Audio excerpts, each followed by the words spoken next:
Hello दोस्तों, स्वागत है आपका आपके अपने YouTube channel Manu academy coaching classes पे। Manu academy JPR. तो दोस्तों देखिए, 10th क्लास का सीबीएसई बोर्ड 10th का जो हिंदी का पेपर है वो हो गया है दोस्तों। और आई होप कि आपने सबने बहुत अच्छा पेपर किया होगा। तो इसकी कुछ आंसर की अपन मिला लेते हैं दोस्तों, और देखते हैं कि आपने कितना क्या स्कोर किया है। क्लियर? चलो देखते हैं।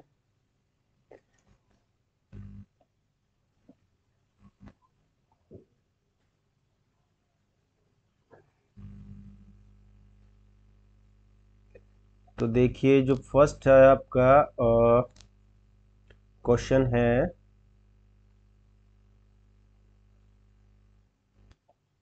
एक सेकंड दोस्तों, थोड़ा इसको जूम तो खंड ए में देखिए, फर्स्ट क्वेश्चन जो है आपका ग्रामर का, जो एमसीक्यूज है उनको सॉल्व करते हैं पहले अपन।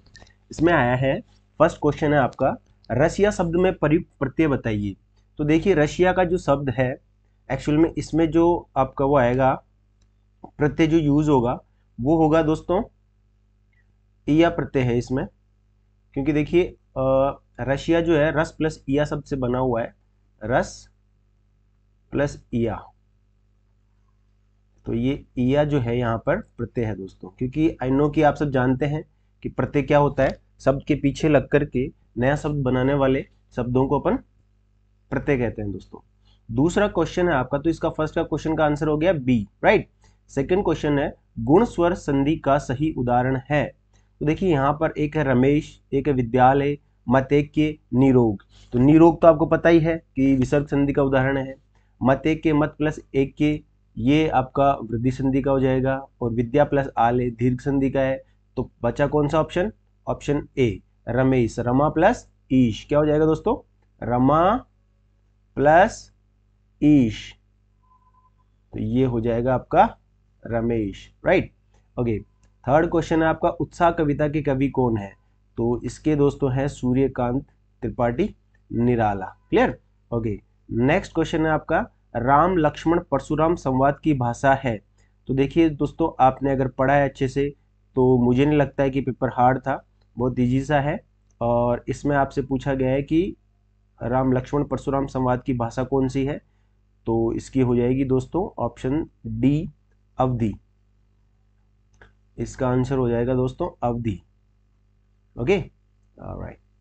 फिर देखते हैं दोस्तों, नेक्स्ट क्वेश्चन जो है आपका वो है, इसको थोड़ा जूम कर लेते हैं अपन। हाँ, फिर है आपका क्वेश्चन, गोपियों के भ्रमर के बहाने किस पर व्यंग्य व्यंग्य बाण छोड़े हैं। तो देखिए, इसमें जो आंसर आएगा वो आ गया उद्धव का। क्योंकि इसमें जो ना आंसर अपना क्या होगा? Option A, Uddhav. क्या हो जाएगा दोस्तों? Option A, Uddhav. Clear? Okay, तो ऑप्शन ए है उद्धव। ओके। नेक्स्ट जो है आपका वो देखिए,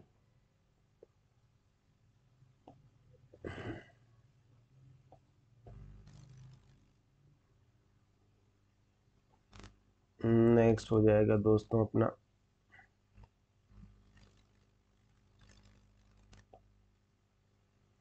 नागार्जुन का जन्म हुआ था। तो दोस्तों देखिए, ये जो नागार्जुन जी थे ये अपने बिहार के थे, दरभंगा जिले के। तो इनका आंसर आपका ऑप्शन आ जाएगा ए, बिहार। क्या आ जाएगा दोस्तों? Option A, Bihar. फिर है, कैप्टन किसका नाम था? तो पाठ अगर आपने अच्छे से पढ़ा है, लेसन अच्छे से किया हुआ है, तो आंसर होगा इसका ए, चश्मे वाला। सबको पता होगा। फिर है क्वेश्चन नंबर नेक्स्ट जो है आपका, लखनवी अंदाज व्यंग्य के लेखक हैं। तो देखिए दोस्तों, इसके हैं आपके लखनवी अंदाज के यशपाल। ओके। नेक्स्ट क्वेश्चन आपका 9th वाला, बाल गोविंद भगत पाठ की विद्या है। तो देखिए दोस्तों, इसमें जो बात की गई है वो आपके उसका रेखा चित्र किया गया है। क्योंकि ना व्यंग्य है उसमें, ना कहानी है, ना निबंध है। वो उसके बारे में बताया गया है, उसका जो शारीरिक और उसका जो माप वो है उसके बारे में बताया गया है। तो इसका आंसर क्या हो जाएगा? रेखा चित्र। क्लियर? ओके। फिर आता है दोस्तों आपका नेक्स्ट क्वेश्चन जो है वो है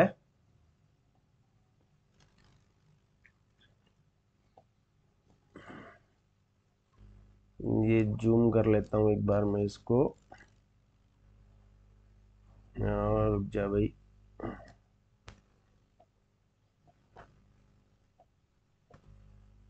अरे ऊपर हो जाता हूँ।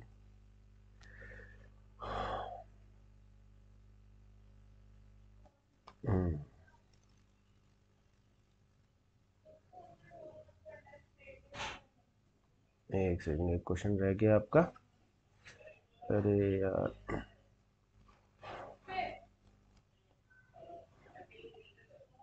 हाँ, फिर है आपका संस्कृति का परिणाम है। तो देखिए दोस्तों, संस्कृति पाठ से आपके ये आया है, अब संस्कृति सभ्यता अशिष्टता विभाजन। तो इसमें क्या हो जाएगा? सभ्यता। क्या हो जाएगा दोस्तों? सभ्यता। इसका आंसर हो जाएगा आपका सभ्यता। क्लियर? ये ऑप्शन बी सभ्यता। फिर है हमारे समाज में नाक का प्रतीक है। तो देखिए नाक का मतलब क्या होता है? जैसे इसकी नाक हट गई, या इसका नॉर्मली बात भी करते हैं कि इसका बहुत बड़ा नाक है, इसका मतलब क्या होता है? सुंदरता का, संस्कृति का, इज्जत का, या समाज का? तो ऑब्वियसली क्या होगा दोस्तों? इज्जत का होगा। तो ऑप्शन सी जो है इसका आंसर हो गया। फिर नेक्स्ट क्वेश्चन आपका, हिंदी का पहला आंचलिक उपन्यास माना जाता है। तो दोस्तों देखिए इसका जो आंसर है यहाँ पर वैसे कुछ आ नहीं रहा है। जो ऑप्शंस हैं उसमें आपका मेला आंचल करके एक पहला जो उपन्यास है इसमें आंचलिक उपन्यास, उसका नाम जो है दोस्तों वो है मेला आंचल।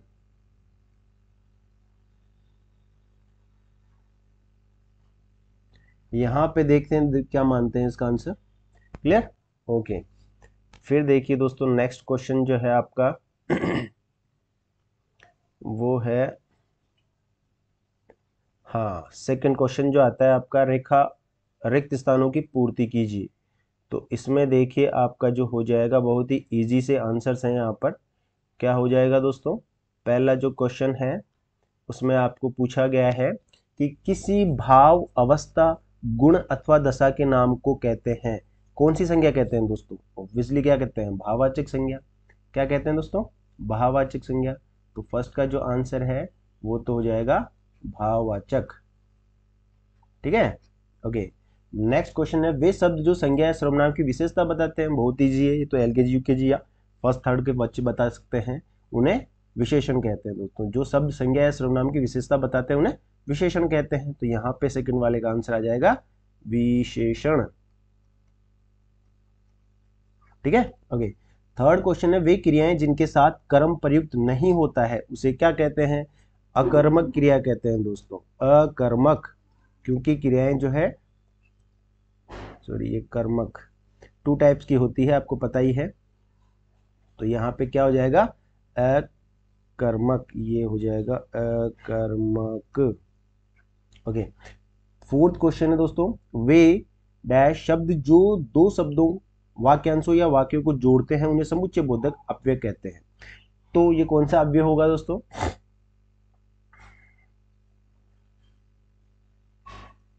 Question number fourth.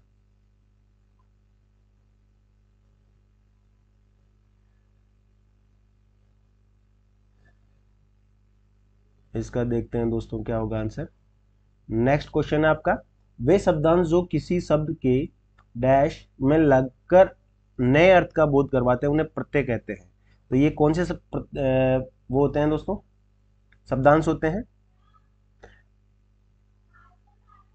कहाँ पे लगते हैं प्रत्यय? हमेशा अंत में। देखो उपसर्ग सबसे पहले लगते हैं शब्दों के और नया शब्द बनाते हैं, और वैसे ही प्रत्यय जो है शब्द के अंत में लग करके नया अर्थ प्रकट करते हैं या बोध करवाते हैं।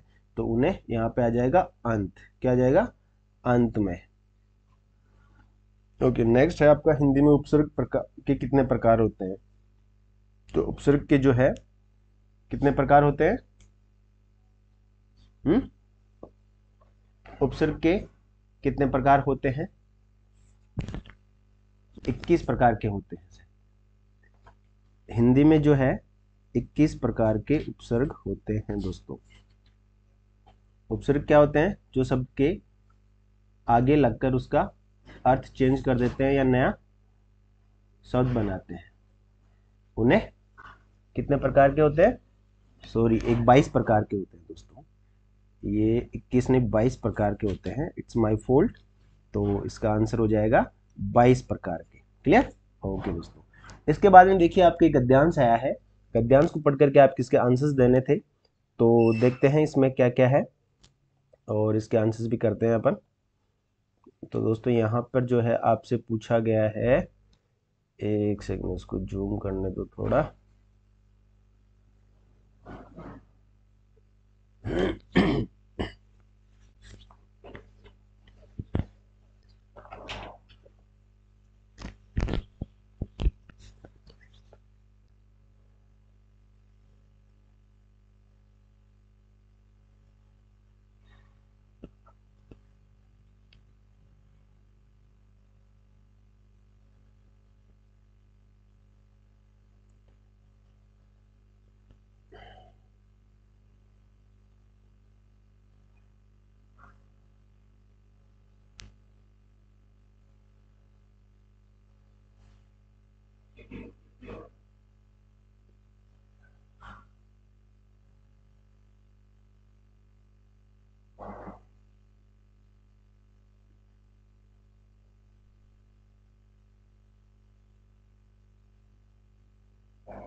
हाँ तो दोस्तों जो आपका नेक्स्ट है गद्यांश जो है उसको देखते हैं क्या है उसके अंदर।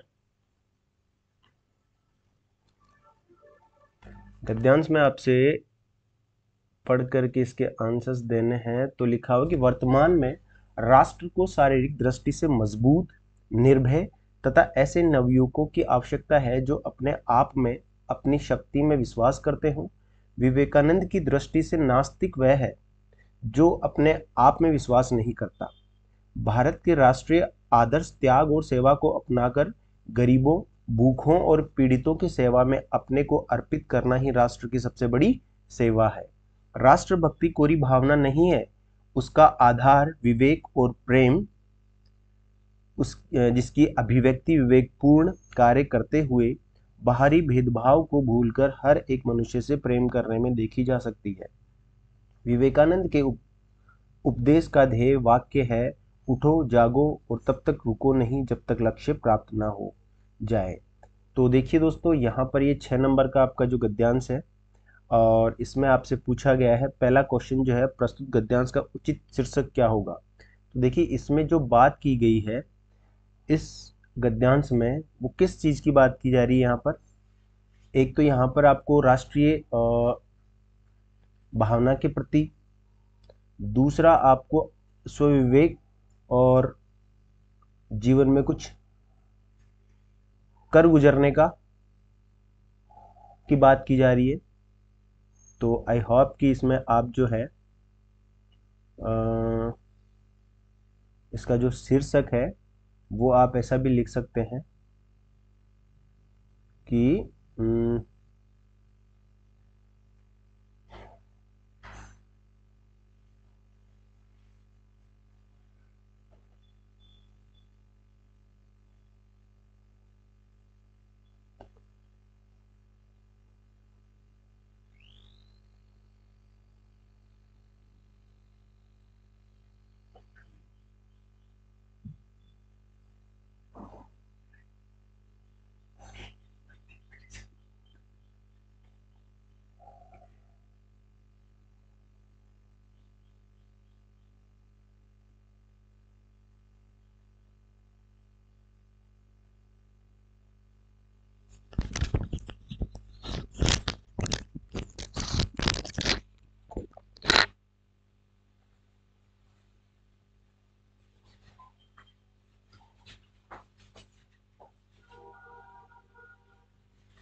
हेलो दोस्तों, माफ़ी चाहता हूँ, थोड़ा सा काम आ गया था बीच में।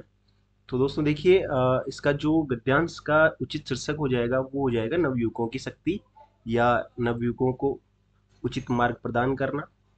कुछ भी ऐसा कर सकते हो आप, इसमें कोई इशू नहीं है। ठीक है। और नेक्स्ट क्वेश्चन इसमें आता है, वर्तमान में कैसे युवाओं की आवश्यकता है। तो इसका आंसर तो आप यहाँ से बता ही सकते हैं, क्योंकि यहाँ पे लिखा हुआ है दोस्तों कि वर्तमान में राष्ट्र को अ,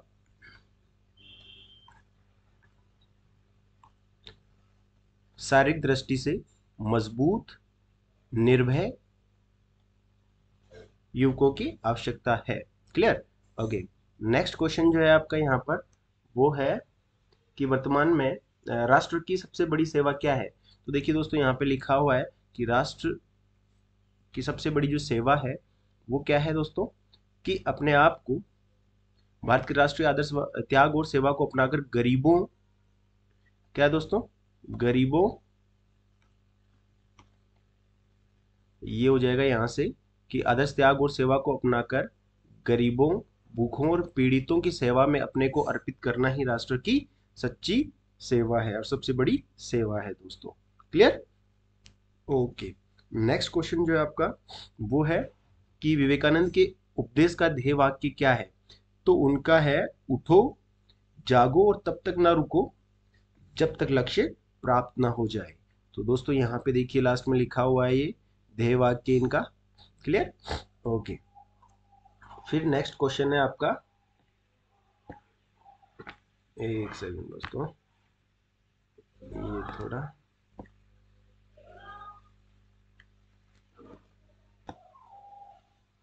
नेक्स्ट क्वेश्चन है यहाँ पे पूछा जा रहा है आपसे कि राष्ट्रभक्ति की भावना का आधार किसे माना गया है। राष्ट्रभक्ति का आधार किसे माना गया है। तो दोस्तों इसके लिए क्या आ जाएगा आपका, आधार किसको माना गया है यहाँ पर,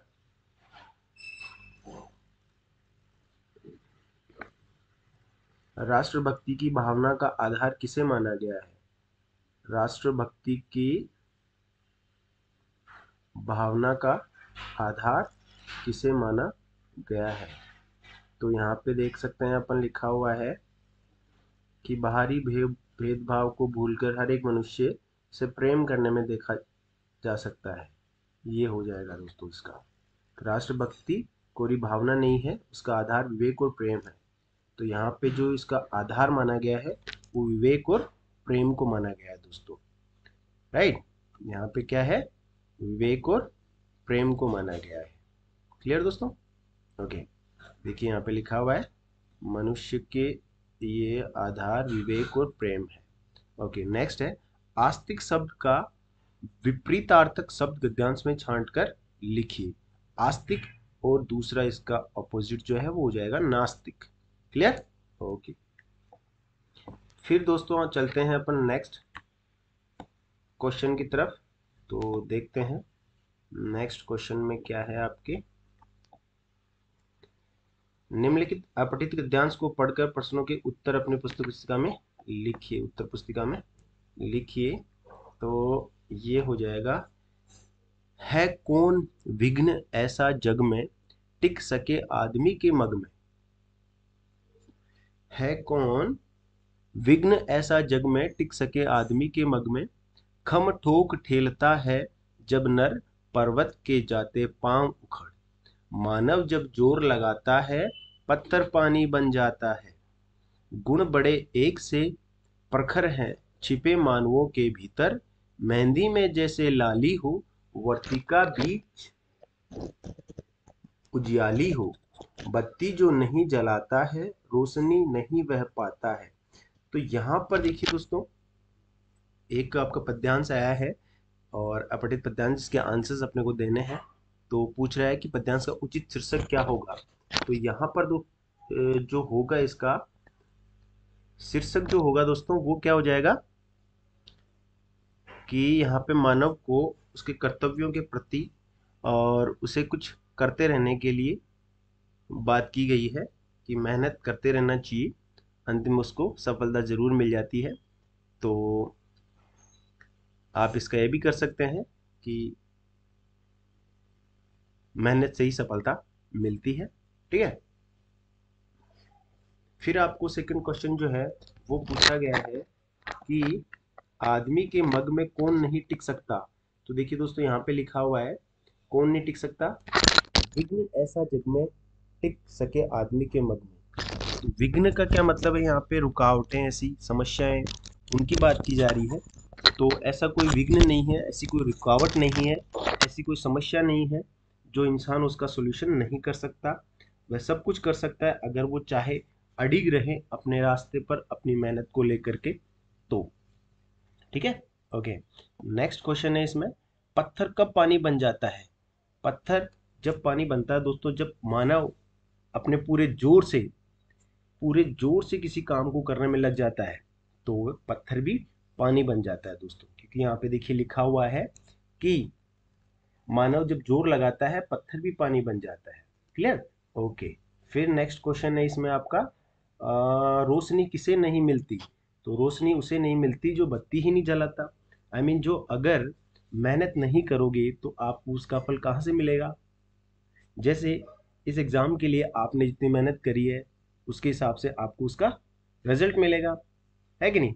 तो वैसे ही जितनी मेहनत आप करोगे, अगर उठकर आप बत्ती नहीं जला सकते, दिया नहीं जला सकते, तो फिर रोशनी कहाँ से मिलेगी आपको। जलाना तो खुद को ही पड़ेगा दोस्तों।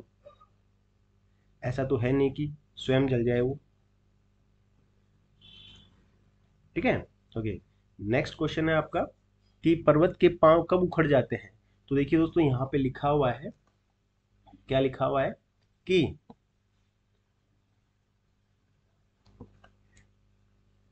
ये देखो यहाँ पे लिखा, खम ठोक ठेलता है जब नर पर्वत के जाते पांव उखड़। यानी कि अगर मेहनत करने में बिल्कुल नहीं घबराता है, खम ठोक कर, यानी कि अगर वह पूरे तन मन धन से लग जाता है किसी काम को उठाने में, करने में, तो उस नर के आगे पर्वत के पांव भी उखड़ जाते हैं। ठीक है ना। जैसे आपने द मांझी माउंटेन मूवी देखी होगी दोस्तों, उसमें ये चीज़ दिखाई गई है कि एक आदमी अकेला जो है वो पूरे पहाड़ को चीर देता है, बीच में से काट देता है रास्ता बनाने के लिए, है कि नहीं। उसमें ये चीज़ डायलॉग भी है एक कि जब तक अ, तोड़ेंगे नहीं तब तक छोड़ेंगे नहीं। तो वो जो डिटर्मिनेशन है ना दोस्तों, वो जब तक आप में करने की जो भावना है वो नहीं आती, जब तक बड़ा कठिन काम होता है। लेकिन जिस दिन आप में ये भावना आ जाती है ना दोस्तों, तो फिर कोई भी चीज़ आपके सामने टिक नहीं पाती, चाहे वो पर्वत हो चाहे पहाड़ हो। Clear, okay. नेक्स्ट क्वेश्चन जो है आपका, इसमें वो पूछा गया है कि मेहंदी के बीच क्या छिपा है।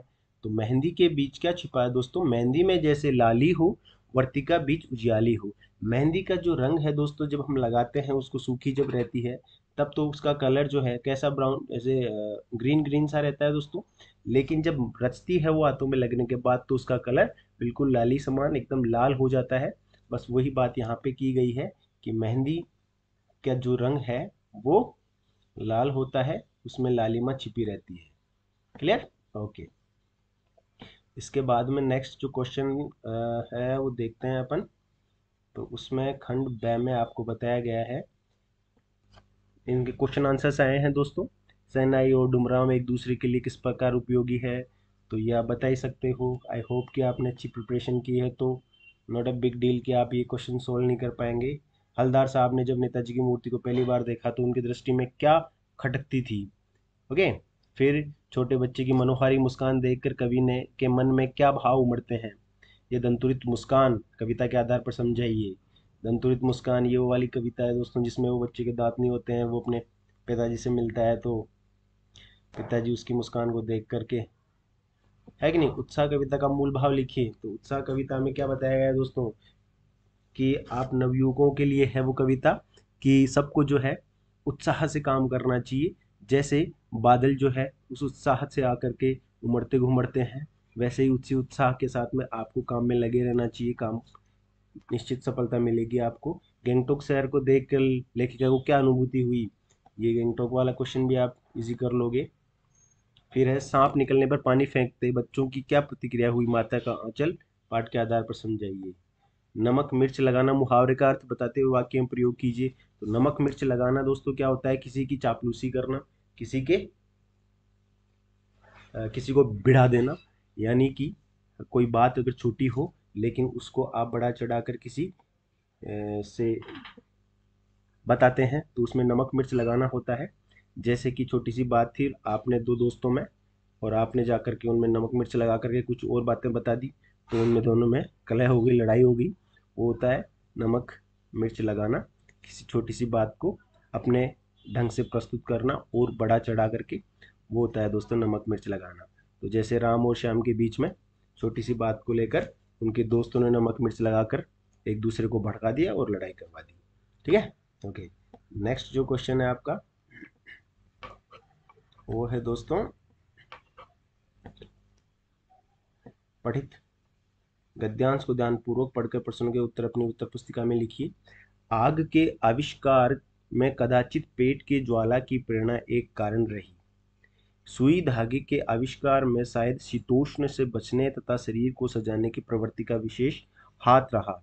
अब कल्पना कीजिए उस आदमी की जिसका पेट भरा है, जिसका तन ढका है, लेकिन जब वह खुले आकाश के नीचे सोया हुआ रात के जगमगाते तारों को देखता है तो उसको केवल इसलिए नींद नहीं आती क्योंकि वह ये जानने के लिए परेशान है कि आखिर यह मोती भरा थाल क्या है। पेट भरने और तन ढकने की इच्छा मनुष्य की संस्कृति की जननी नहीं है। पेट भरा और तन ढका होने पर भी ऐसा मानव जो वास्तव में संस्कृत है निठल्ला नहीं बैठ सकता। आगे के आविष्कार में क्या प्रेरणा रही होगी। क्वेश्चन आपसे पूछा जा रहा है कि आग के आविष्कार में क्या प्रेरणा रही होगी। तो देखिए दोस्तों, इसमें क्या है, ज्वाला जो है उसका आंसर हो जाएगा। यहाँ पे लिखा हुआ है कि कदाचित पेट की ज्वाला ही प्रेरणा एक कारण रही होगी, तो पेट की ज्वाला आ जाएगा इसका। फिर शरीर को सजाने की प्रवृत्ति किसके आविष्कार का कारण बनी। तो शरीर को सजाने की प्रवृत्ति जो है वो किसका आविष्कार, शायद शीतोष्ण से बचने के लिए। क्या, शीतोष्ण यानी कि सर्दियों से बचने के लिए जिस ये शायद शीतोष्ण से बचने के लिए शरीर को सजाने की प्रवृत्ति का विशेष हाथ रहा होगा। खुले आकाश के नीचे सोए व्यक्ति को नींद क्यों नहीं आती है। तो वो इसलिए नहीं आती है दोस्तों क्योंकि वह पूरी रात जागते हुए तारों को देखता रहता है और तारों को देखते देखते उसे नींद नहीं आती है, क्योंकि उसके मन में, उसके दिमाग में एक बात चलती है। वो इस चीज़ को लेकर परेशान होता है कि ये मोतियों से भरा थाल क्या है, आसमान में इतने सारे तारे कैसे टिमटिमा रहे हैं, कहाँ से आए हैं, क्या है। वो सारी बातें उसको व्याकुल करती, इसलिए शायद वो नहीं सो पाता है। वास्तव में संस्कृत मानव क्या नहीं कर सकता। तो देखिए यहाँ पे आपसे पूछा गया है कि संस्कृत मानव जो है वो निठल्ला नहीं बैठ सकता। क्या नहीं कर सकता, निठल्ला नहीं बैठ सकता, घर पे बैठ कर के टाइम पास नहीं कर सकता, वह अपने काम को करने में व्यस्त रहता है। ओके। नेक्स्ट क्वेश्चन है दोस्तों आपका, इसमें ही एक और आया, अथवा दोनों में से एक करना था आपको। आज़ाद हिंद फौज के मुकदमे का सिलसिला था। सभी कॉलेजों, स्कूलों, दुकानों के लिए हड़ताल का आह्वान था। जो जो नहीं कर रहे थे, छात्रों का एक बहुत बड़ा समूह वहां जाकर हड़ताल करवा रहा था। शाम को अजमेर का पूरा विद्यार्थी वर्ग चौपड़, मुख्य बाजार का चौराहा जो था, पर इकट्ठा हुआ और फिर हुई भाषणबाजी। तो हड़ताल का आह्वान किस किस सिलसिले में किया गया था। तो ये मुकदमे का, आज़ाद हिंद फौज के मुकदमे का सिलसिला था। आज़ाद हिंद फौज के मुकदमे का सिलसिला था, इसलिए ये हड़ताल का आह्वान किया गया था। नेक्स्ट क्वेश्चन है, जो हड़ताल नहीं कर रहे थे उनके प्रति क्या प्रतिक्रिया थी। तो उनके प्रति जो प्रतिक्रिया हो रही थी दोस्तों, उसमें क्या है कि छात्रों का एक बहुत बड़ा समूह वहाँ जाकर हड़ताल करवा रहा था, है ना, और सभी को आह्वान किया गया था और मिलकर के भाषणबाजी की जा रही थी। शाम को विद्यार्थी वर्ग कहाँ इकट्ठा हुआ था। तो विद्यार्थी वर्ग, अजमेर का पूरा विद्यार्थी वर्ग चौपड़ या मुख्य बाजार के चौराहे पर इकट्ठा हुआ करता था। विद्यार्थियों के इकट्ठा होने के बाद क्या हुआ, भाषणबाजी हुई, वहाँ पे भाषणबाजी हुई, और ऐसे हो जाएगा आंसर दोस्तों। फिर जो है आपका नेक्स्ट क्वेश्चन आता है,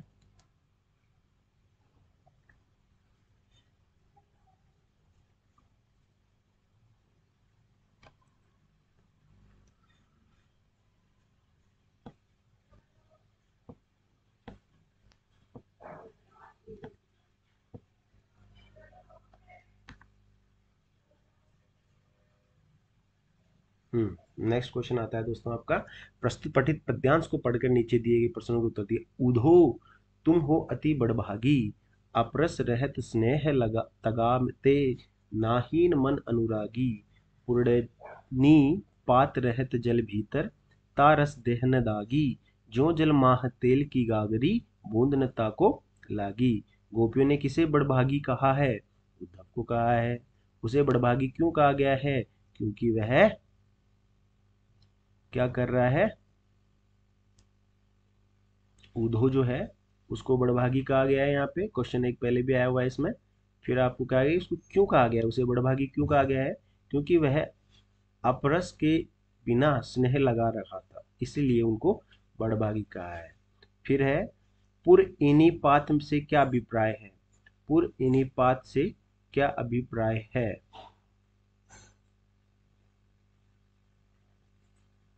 ओके, नेक्स्ट है तेल की गागरी पानी में डूबने पर क्या होता है? बूंद ने ताको लागी। जो लिखा हुआ है यहाँ पे, जो जल माह तेल की गागरी, बूंद ने ताको लागी, यानी कि उसमें एक बूंद भी पानी की नहीं लगती है फिर भी। ओके, नेक्स्ट क्वेश्चन है इसका,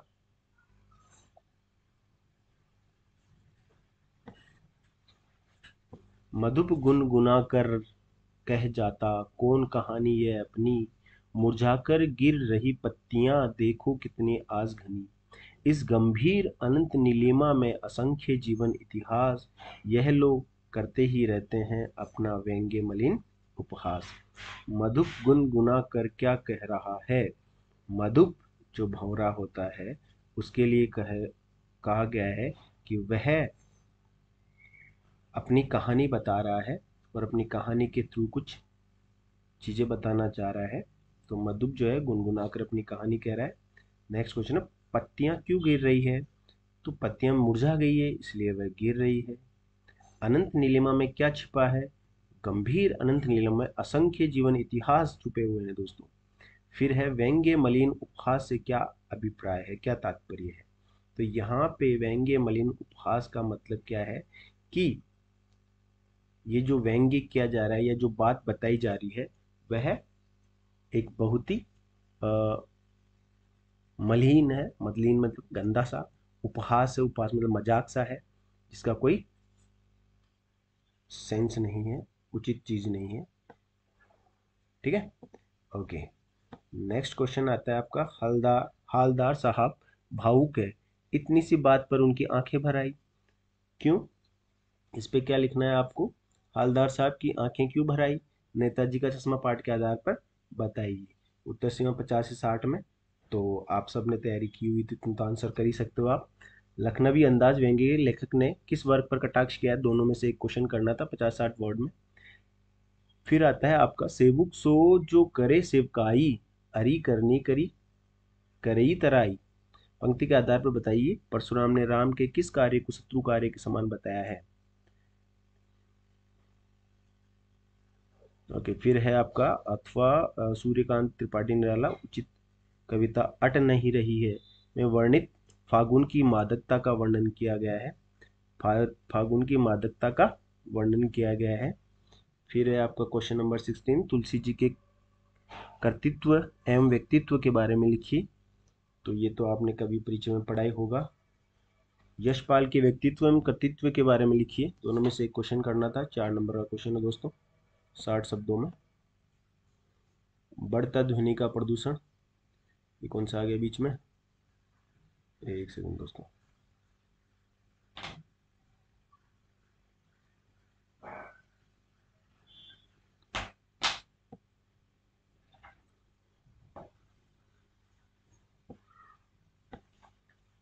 हाँ, ये था दोस्तों। इसमें आपसे पूछा गया है, जाने कितना ऋण है हम पर इन नदियों का, हिम शिखरों का, साना साना हाथ जोड़ी पाठ के आधार पर बताइए कि इस मणि ने ऐसा क्यों कहा गया होगा। अथवा है, एक दिन मैंने हिरोशिमा पर कविता लिखी, जापान में नहीं, भारत लौटकर रेलगाड़ी में बैठे बैठे। अज्ञे ने हिरोशिमा में तत्काल कुछ न लिखकर भारत लौटने की पर ही कविता क्यों लिखी? क्योंकि उनको बाद में उस चीज़ का रियलाइज़ हुआ, उन्होंने जब जा कर के वहाँ ये सब चीज़ें देखी। तो उसके आधार पर आप इसका आंसर कर सकते हैं। फिर आपके यहाँ पर निम्नलिखित विषयों से किसी एक विषय पर लगभग 300 शब्दों में निबंध लिखना है दोस्तों, जो कि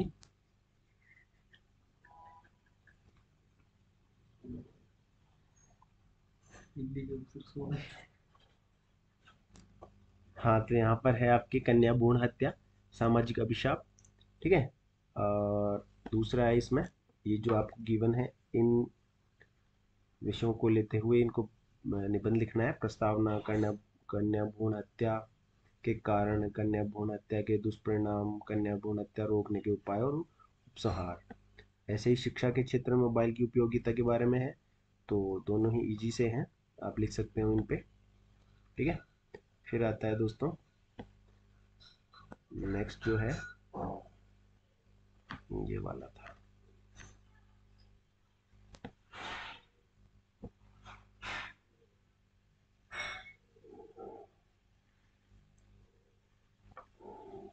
हाँ, बढ़ती ध्वनि प्रदूषण। फिर है मेरे जीवन का अविस्मरणीय घटना। तो चारों चीज़ बहुत ईजी सी हैं, किसी एक पर निबंध लिखना था आपको, ओके। फिर है आपका क्वेश्चन नंबर 19। स्वयं को राजकीय उच्च माध्यमिक विद्यालय नाहरपुरा का छात्र राहुल मानकर अपने विद्यालय के प्रधानाचार्य से विद्यालय में पुस्तकालय सप्ताह मनाए जाने हेतु प्रार्थना पत्र लिखना है दोस्तों। या फिर आप एक पत्र भी लिख सकते थे, स्वयं को रामगढ़ निवासी अर्जुन मानते हुए अपने मित्र राकेश के जीवन के में अनुशासन का महत्व बताते हुए पत्र लिखना था, ओके। फिर है क्वेश्चन नंबर 20। महिला उद्यमिता केंद्र पर द्वारा बनाए गए अचार व पापड़ की बिक्री हेतु एक विज्ञापन बनाना है दोस्तों, अचार और पापड़ का विज्ञापन। और या फिर इसमें आप कर सकते हो, विद्यालय में छात्रों द्वारा अनुपयोगी वस्तुओं से निर्मित वस्तुओं की प्रदर्शनी देखने के लिए विज्ञापन लिखिए। तो दोनों में से एक क्वेश्चन आपको ये करना था, विज्ञापन बनाना था, ठीक है। ओके दोस्तों, तो आई होप कि क्वेश्चन आंसर्स आपने सबने अच्छे से किए होंगे, और जितनी मेरी कोशिश रही है दोस्तों, मैंने पेपर सोल्व करवा दिया है आपको। फिर भी कोई डाउट रहता है तो आप कमेंट बॉक्स में जाकर कमेंट कीजिएगा, एज सुन एज पॉसिबल हम आपकी जो प्रॉब्लम है सॉल्व करेंगे, और हमसे जुड़े रहिएगा। थैंक यू दोस्तों, और best of luck next paper के लिए। नेक्स्ट पेपर का सॉल्यूशन सबसे पहले हमारे पास हमारे चैनल पर पाएँ। चलो दोस्तों, लाइक और सब्सक्राइब करना ना भूलें, और अपने दोस्तों के साथ शेयर भी करें। ओके।